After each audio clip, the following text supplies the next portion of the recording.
My tortoises have been living in this enclosure for years. In this video, I'm going to show you how I made the new enclosure, which is this one.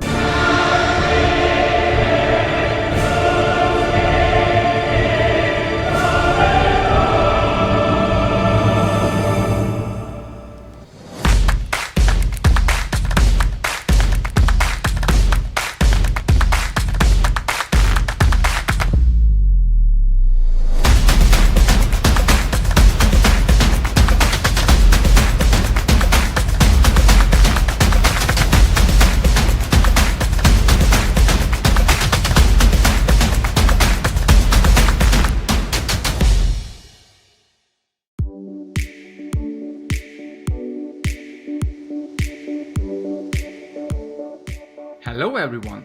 Now, when I'm looking back what I've been doing on my channel, I realize that there are very few videos that really represent what the name projectPet stands for. Besides keeping reptiles, what I love is to create enclosures for my animals. All the habitats I created myself. I just love to build a slice of nature from nothing, even on an artificial level. I love to have these projects, and this is exactly why I named my channel projectPet.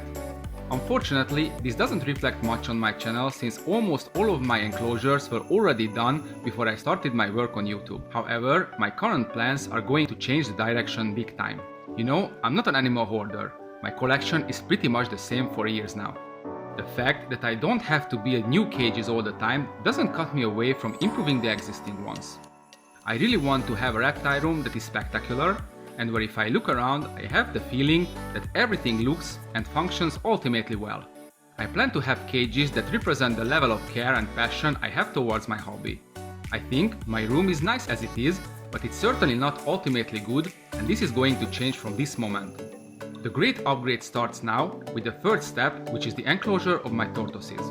They really outgrew their place, and they really deserve a much better habitat to live in. Let the games begin. In a few words, let's talk about what's wrong with my tortoise's current enclosure. Basically everything.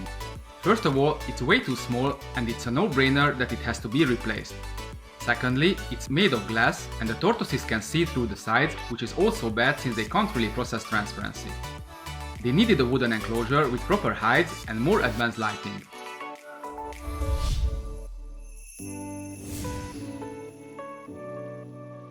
For the tortoise table, I chose pine. It's not the cheapest kind of wood, neither the most durable, but it looks good, and with proper preparation it's perfect for what we want to achieve here. What do I want? I would like to create a wooden tortoise table that is large enough, easy to move around, and lets natural sunlight in for the tortoises. For that, I cut parts of the planks off and make them to be sliding parts of the sides. Before I start cutting the pieces out, I measure everything, so all similar sides will have the same size as sliding components.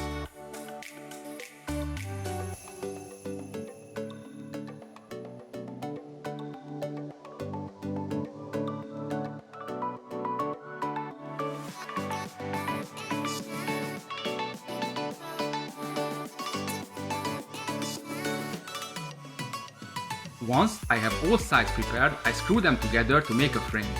I give you a little tip here. If you are working with relatively thin wood, you should drill a hole for the screws instead of just driving them into the wood. Like this, the screws won't crack or break the wood. Since I bought just enough wood, I really had to be accurate with everything. I used quite a lot of screws, but I wanted the construct to be durable. I made it for years. Once the frame was done, I flipped it over and screwed the bottom pieces onto it. I had 3 pieces, one would have been better, but unfortunately there wasn't a large enough piece like I needed.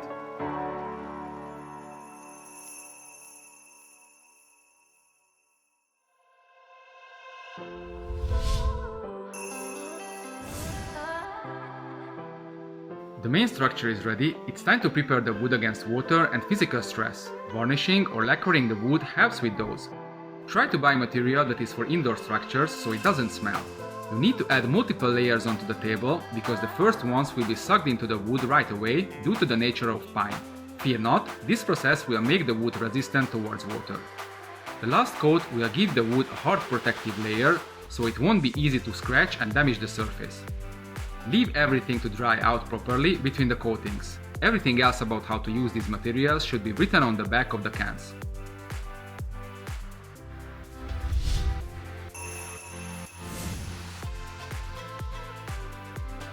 This structure won't hold water, and the preparations we made already would probably be enough against the amount of moisture our tortoise table would generate, but I want to make sure that this table will be the same the next 5 years. For this, I use a material similar to silicone, but this stuff is exactly for wood. I use this for adding a layer to the corners to make sure water doesn't go into there. Just a tip, always use gloves for working with this kind of stuff, especially for this one that is for wood. While silicone is relatively harmless to your skin, the material for sealing the wood can be dangerous until it dries. Always watch for warnings written on the cans. Using gloves gives you the possibility to manage and even out the glue by hand. Apply the material to the corners, then with your gloves on, even it out with your fingers. If you wet your fingers with water, the glue won't stick to them fast.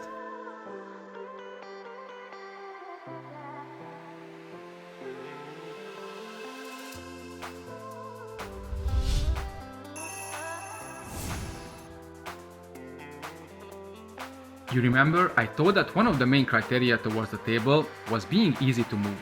Considering the structure was heavy by itself and the substrate plus the props with the lighting equipment added a considerable amount of extra weight, we needed some help to be able to move the whole thing around. It was easy to find a solution. Wheels was our best and cheapest possible choice. I bought 6 from the kind that is mostly used for chairs. They were really easy to apply, and the brakes on some of them made sure that the table stays in place if I don't want it to be moved. After this step, our table was pretty much prepared, however, I did not like its color.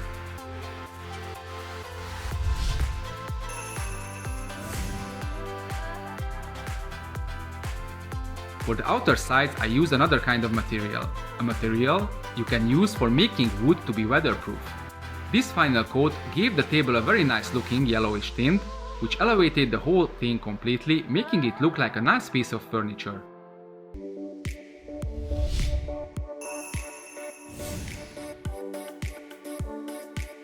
So, it's time to make the sliding walls we already cut the pieces out from. Now we need to add the guiders that keep them in place when they are to be locked in. For this I choose a thin, painted aluminium bar, which I cut to same size pieces.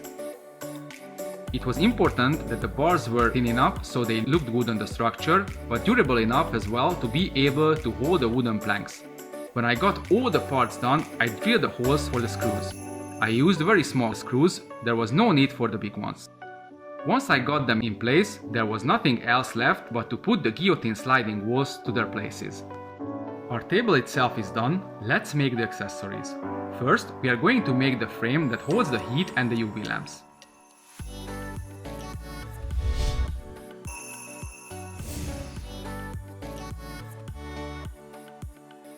For this object, I bought thinner planks to create the frame, which will secure the chicken wire that will be the actual shelf where everything will stand.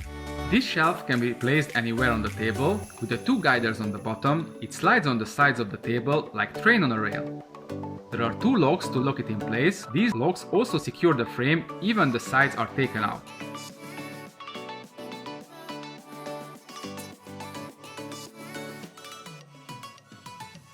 To finish the frame, we apply a few coats of varnish. By mistake, I bought different color for this accessory, but in the end it turned out to be great, I think.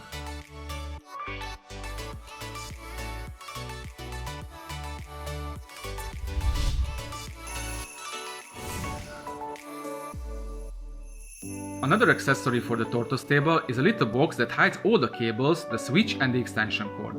The box is made of the same material as the table and got to be prepared the same way. The top opens with a small hinge which is in the color of aluminium, but I plan to change it to copper or something. I made 2 cuts on each side so the cables can go in even the top is closed. From one side all the cables from the lamps connect, while on the other side the extension cord leaves the box. Like this it's arranged and is in order. There will be only one cable that can be in the way. On top of everything, the whole box can be taken off or hang onto the table. If there is no need for lighting or I simply want to transform the structure, I can take everything apart and move the pieces separately.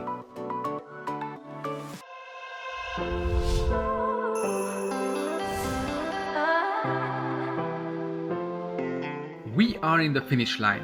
Now, I can't stress the fact that this enclosure I made for several years and I really don't want to spend my time on repairs, so I try to make it so that this thing is durable and resistant. This is why I decided to put a vinyl carpet on the bottom, so water has almost no chance to get in contact with the wood. This is just a safety measure from my end. Alright, now it's done. Time to furnish this bad boy and make it running.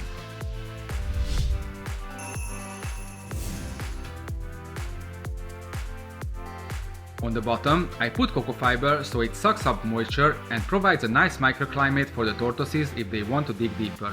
For a second layer, I use Reptile bark. I chose this kind of bark because it looks extremely good and it doesn't really mold. I think it looks amazing already.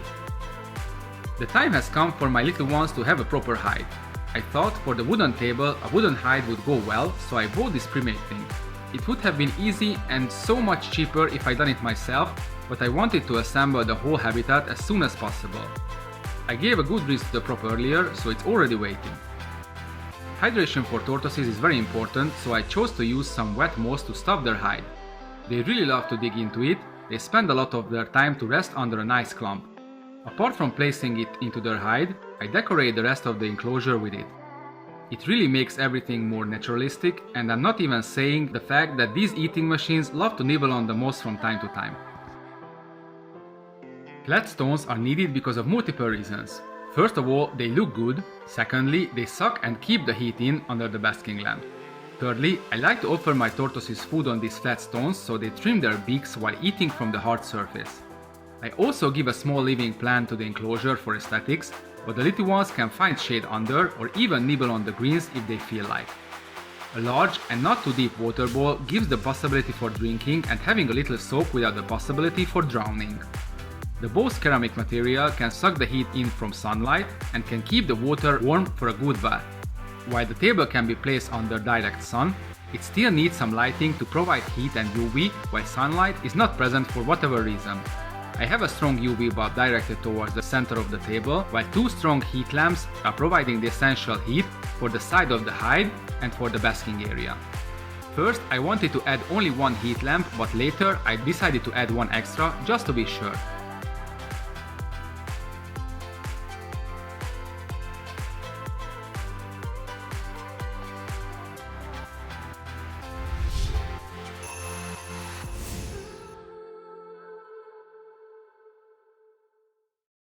And finally, we are done. We can place the little ones into their new and finally proper home, which will be perfect for them for a long while. I can tell that this table turned out to be really good, and after watching my tortoises' behavior, I'm sure they got what they needed. The table looks like a little furniture, a piece of nature, which brings even more warmth to my living room. It was a long and tedious journey, but I loved every minute of it. Hope you guys loved the result too. See you in the next episode.